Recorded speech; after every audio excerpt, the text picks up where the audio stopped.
It was a big property. It was totally abandoned, but it was very well known when it still belonged to the family Clark. Mais peut-être qu'on peut parler d'artisanat au départ parce qu'on part de rien, d'une page blanche, de quelque chose qui n'existait pas, enfin qui a existé peut-être il y a longtemps, mais pas quand ça a été fait par Edouard de Rothschild. Il l'a vraiment fait par audace, par goût d'entreprendre, parce qu'il avait une vision précise et qu'il se projetait dans cette vision. Qu'est-ce qui résonne dans une passion?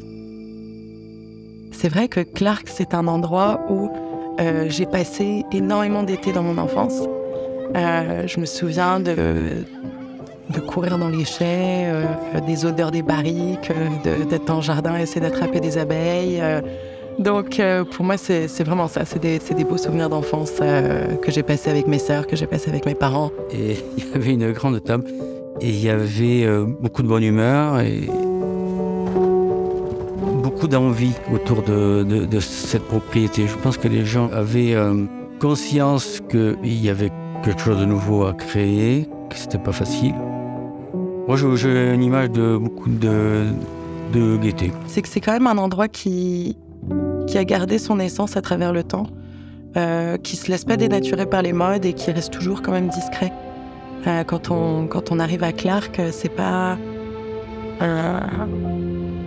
se sent quand même chez nous. C'est un endroit doux, c'est un endroit où on se sent connecté à la terre. Je suis très optimiste pour l'avenir et le devenir de Château Clark. Je pense que mes filles adorent ça. Voilà. Et elles le continueront ou pas, il n'y a pas d'obligation là-dedans. Le fait qu'il ait eu l'audace d'acheter Château Clark, qui se projette dessus, c'était la première pierre. Voilà, une histoire plus longue qu'on est en train de construire aujourd'hui. On cherche à être dans l'excellence. Il y a un gros attachement à la propriété. Ça, c'est important. Entreprendre encore, ça veut dire on respecte ce qui a été fait par ailleurs. Il y a un amour, une envie de continuer l'histoire. Des valeurs, une façon d'être, la morale, l'élégance. Ça, c'est l'art de vivre.